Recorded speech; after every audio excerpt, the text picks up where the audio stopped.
Good morning to all. आप सबको बताते चलें, डिस्कनेक्शन अप्रोच के पहले पार्ट में आपने देखा है इंट्रोडक्शन पार्ट। डिस्कनेक्शन अप्रोच को रेट्रोसिंथेटिक एनालिसिस के नाम से भी जाना जाता है। ये एमएससी के विद्यार्थियों के लिए तथा पीजी लेवल के कंपटीशंस की तैयारी करने वाले स्टूडेंट्स के लिए बहुत ही उपयोगी, बहुत ही important topic.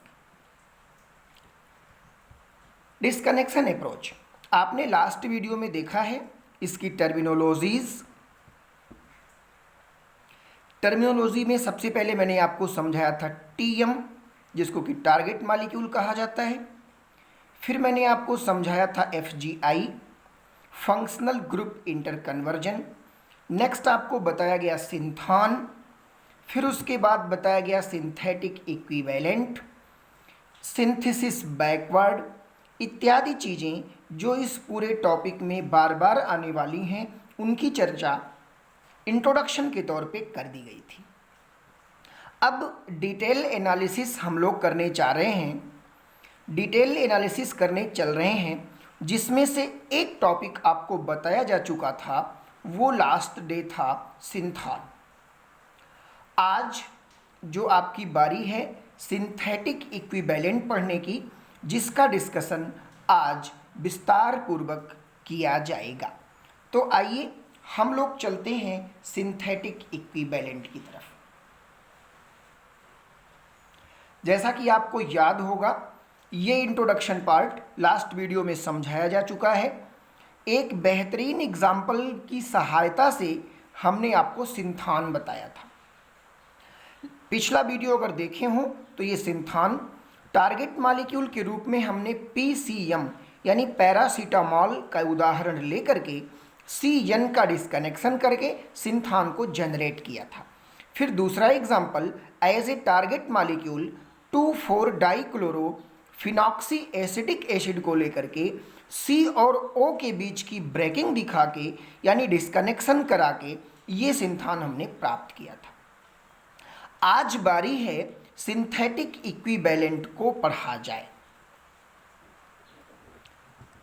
First of all बात आती है व्हाट इज सिंथेटिक इक्विवेलेंट। जैसा कि शब्द से ही पता चल रहा है, इक्विवेलेंट, इक्विवेलेंट का मतलब है काफ़ी कुछ तुल्य हो जाना, यानी बराबर हो जाना।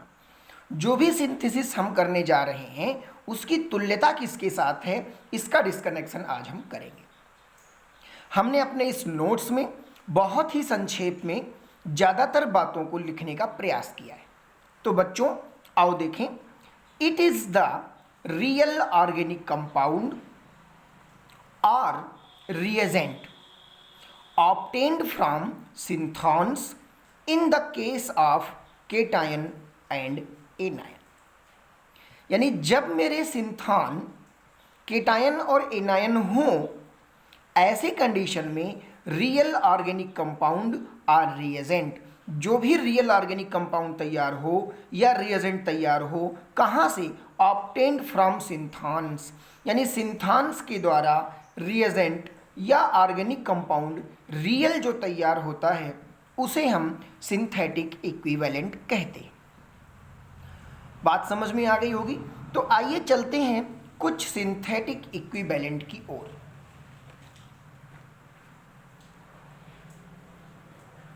आप देखते रहें इसको।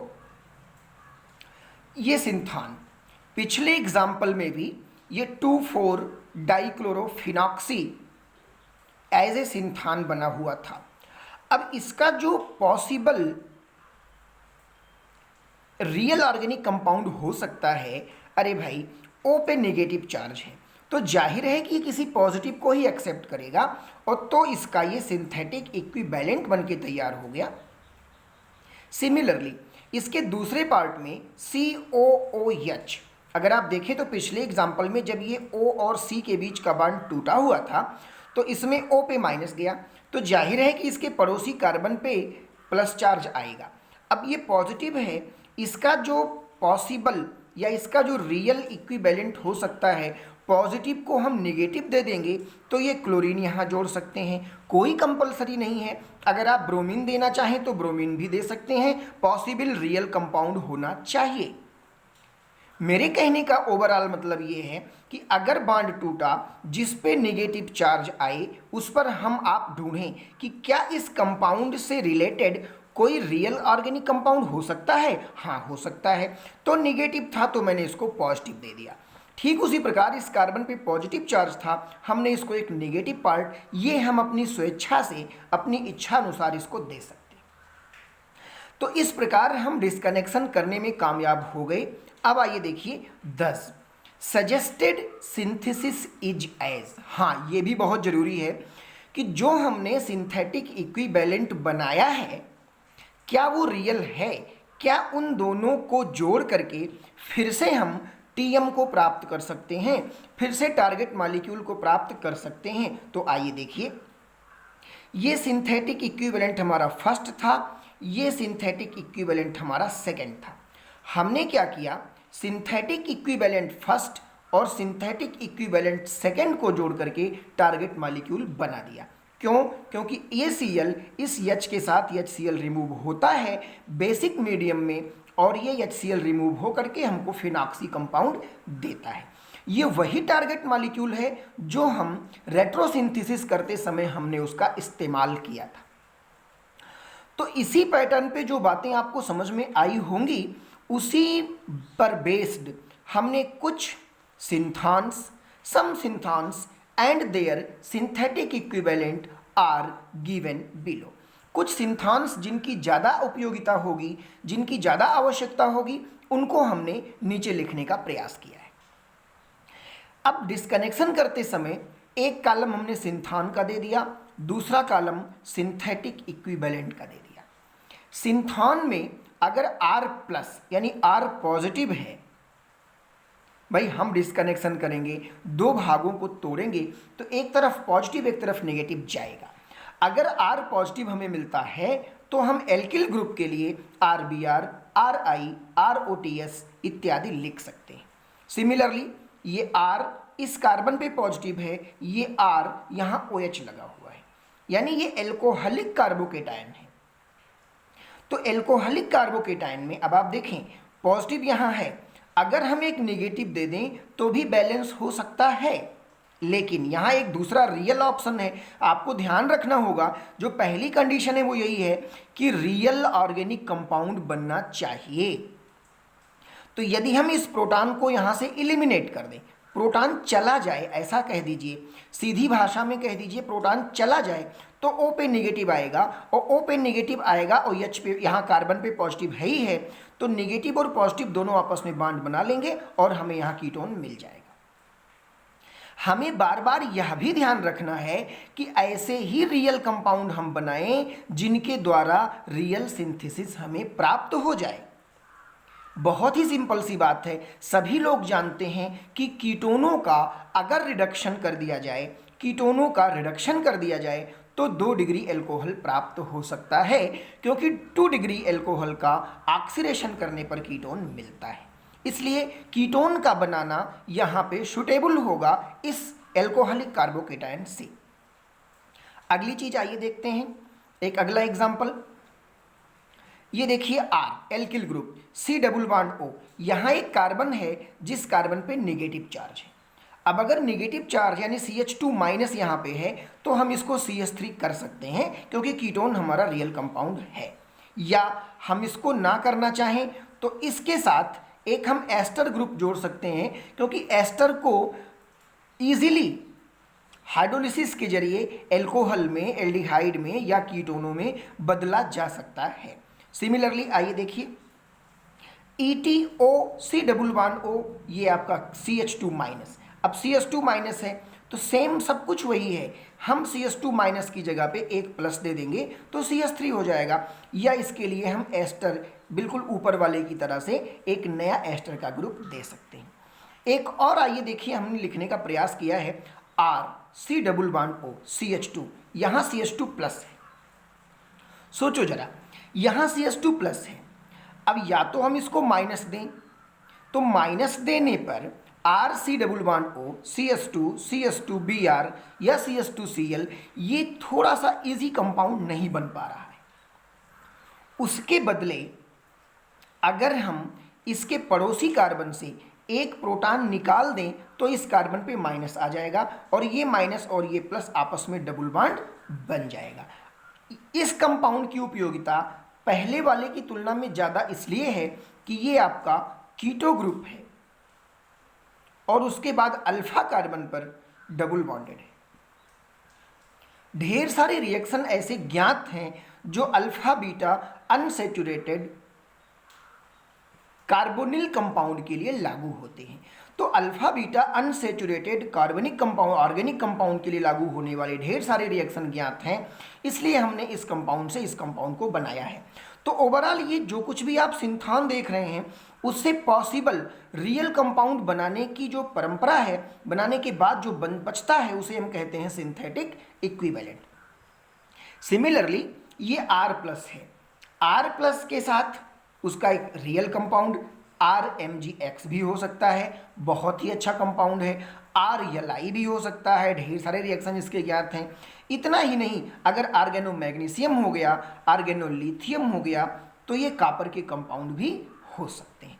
तो ये थे हमारे सिंथेटिक इक्विवेलेंट जो इन सिंथान से बन करके आए हैं। इतना हमने इसलिए टेबलाइज कर दिया कि ऐसे सिंथान्स की आवश्यकता ज़्यादा पड़ेगी इस पूरे चैप्टर में। ये तो बात हुई सिंथेटिक इक्विवेलेंट की। नेक्स्ट हम आपके लिए चलते हैं, आखिर डिस्कनेक्शन हम कैसे करें। अभी तक जो कुछ भी हमने पढ़ा वो सिंथान के बारे में था, सिंथेटिक इक्विवेलेंट के बारे में था। अगली बात हमारे पास है कि डिस्कनेक्शन को करें कैसे।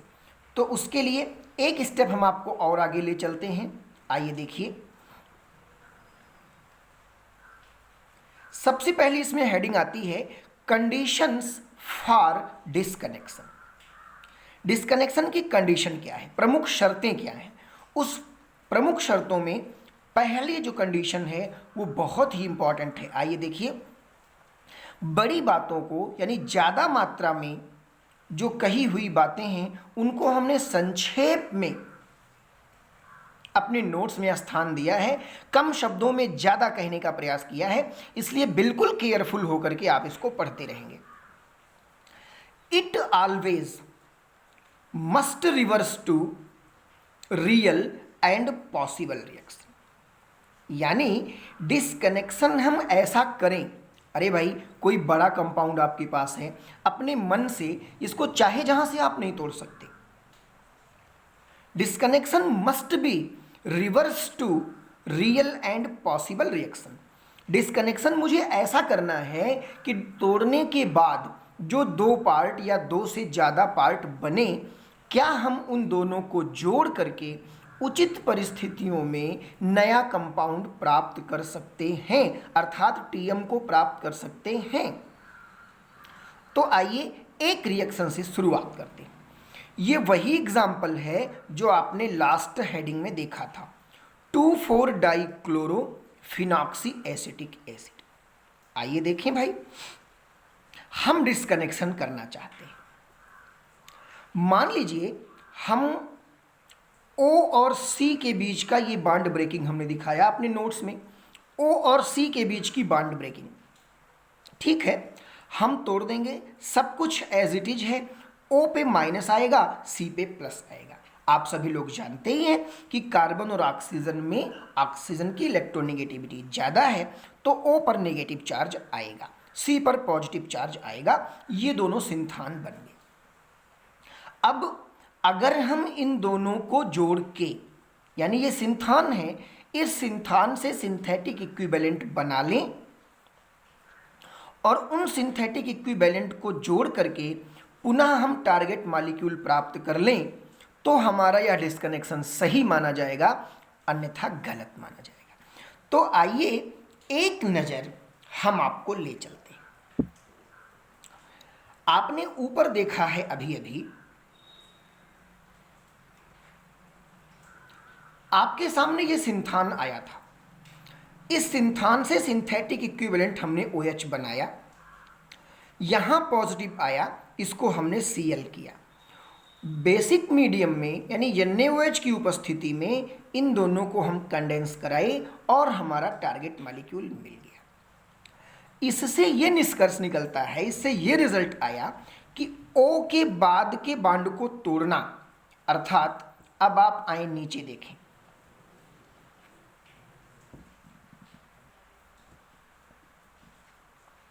O के बाद यानी O और C के बीच के बांड को तोड़ना, ये हमारी गुड चॉइस है।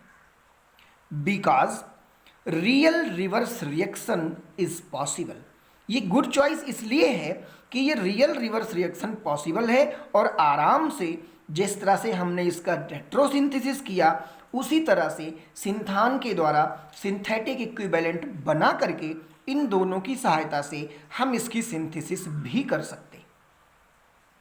तो आइए देखिए नेक्स्ट। अब अगली बात, अगर हमने O और C के बजाय O और फिनॉक्साइड जो यहाँ पे बना हुआ है बेंजीन रिंग, इन दोनों के बीच का बांड तोड़ते तो कुछ ऐसा होता। जाहिर है O पे निगेटिव आता और C पे पॉजिटिव आता, जो सिंथान यहाँ बना हुआ है। अब आप सोचो, O पे निगेटिव आता, आप इसका सिंथेटिक इक्विवेलेंट बनाते तो ये OH होता। OH होता, OH होने पर ये हाइड्रोक्सी एसिडिक एसिड होता। यहाँ पे पॉजिटिव है, अब दो ऑप्शन था, या तो यहाँ से एक प्रोटॉन को एलिमिनेट करके आप बेंजाइन का ग्रुप तैयार करते, अथवा एक निगेटिव दे करके आप क्लोरीन ब्रोमीन दे देते तो हो जाता। अब बात आती है कि इस तरह से यहाँ क्लोरीन दे देना, यहाँ ब्रोमीन दे देना, जबकि ऑलरेडी ये टॉप पोजीशन और मेटा पोजीशन पे क्लोरीन है, अगर इसको बाई C2 सिमेट्री घुमा दिया जाए तो ये अर्थो और पैरा भी हो सकता है। तो जब अर्थो और पैरा है तो इसके पैरा डैश पे आने की संभावना है, ना कि नेगेटिव यहाँ आएगा।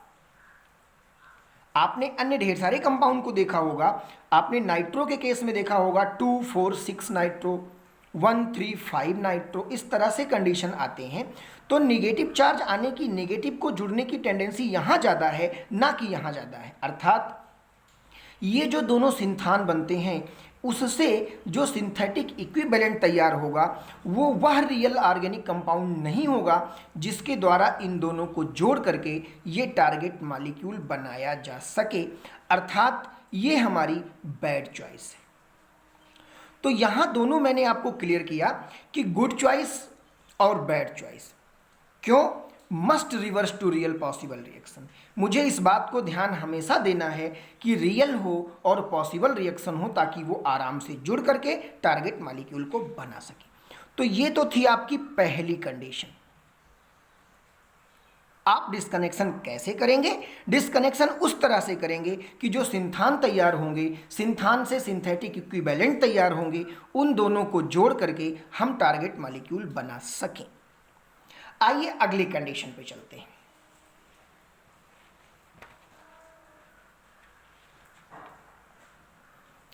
Condition number 2, disconnection occurs next to the heteroatom. भाई देखिए, ये इतना बड़ा कंपाउंड आपको दिया गया, आपकी इच्छा हो हम यहां से तोड़ दें, आपकी इच्छा है हम इसको तोड़ के अलग करेंगे, आपकी इच्छा हम इसको तोड़ के अलग करेंगे। अगर मुझे कंपाउंड में कोई हेटेरो आइटम मिल जाता है तो next to the heteroatom, ये अगली कंडीशन है कि डिस्कनेक्शन हमेशा next to the heteroatom ही होगा। अर्थात यहां हमने एक एग्जांपल लिया है क्लोरोबेंसाइड का, ये टारगेट मॉलिक्यूल के रूप में हमने लिया है। Next to the heteroatom, heteroatom के बाद हमने इसको तोड़ा, ये हमने क्या डिस्कनेक्शन किया, C और S के बीच के बांड को हम तोड़ रहे हैं। जाहिर है S और C में S पे नेगेटिव आएगा, C पे पॉजिटिव आएगा। ये सिंथान हमारे बन के तैयार हो गए, S पे नेगेटिव और यहाँ इस कार्बन पे पॉजिटिव।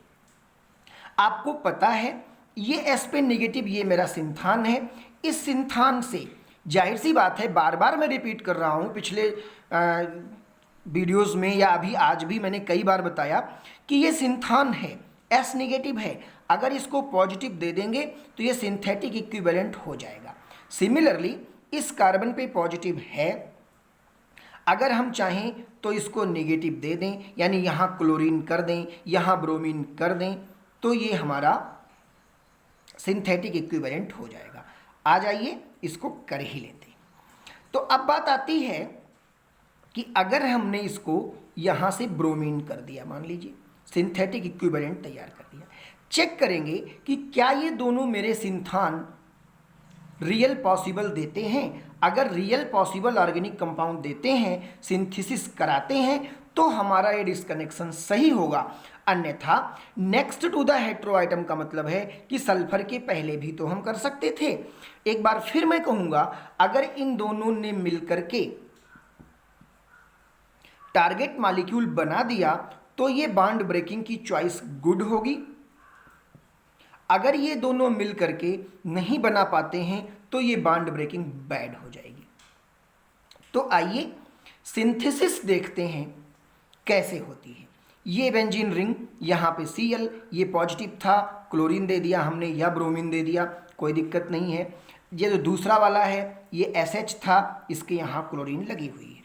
जब आपने सुटेबल बेस दिया तो जाहिर है कि ये H और ये Br, ये H और ये Br, ये HBr आपस में रिमूव होगा और क्लोरोबेंजाइड आपकी बन जाएगी। तो थोड़ा थोड़ा करके मेहनत करके पढ़ते रहिए। नेक्स्ट वीडियो में हम आपसे क्या डिस्कस करेंगे, कैटाबीन, बहुत ही इंपॉर्टेंट एग्जाम्पल, बहुत ही important example, catabine ethyl ester. Catabine ethyl ester पर हम चर्चा करेंगे, इसकी रेट्रोसिंथेसिस देखेंगे, फिर इसका सिंथेसिस देखेंगे, इसके सिंथान्स पढ़ेंगे, इसके सिंथेटिक इक्विवेलेंट पढ़ेंगे। तो आई होप आपको ये वीडियो अच्छा लगा होगा। अगर अच्छा लगता है तो अपने दोस्तों तक, जो भी MSc के स्कॉलर्स हैं, हमसे जुड़े हैं तो भी, नहीं जुड़े हुए हैं तो भी, हमारे अपने कॉलेज में पढ़ते हैं तो भी, बाहर के कॉलेजेस में हैं तो भी, जो भी आपसे संबंधित हैं उन तक ये पहुंचा दें। आप भी पढ़ते रहें, आपके दोस्त भी पढ़ते रहें। तो नेक्स्ट वीडियो में कैटाबीन एथिल एस्टर के साथ हम जल्दी ही उपस्थित होंगे। तब तक के लिए okay, nice to meet you, good bye.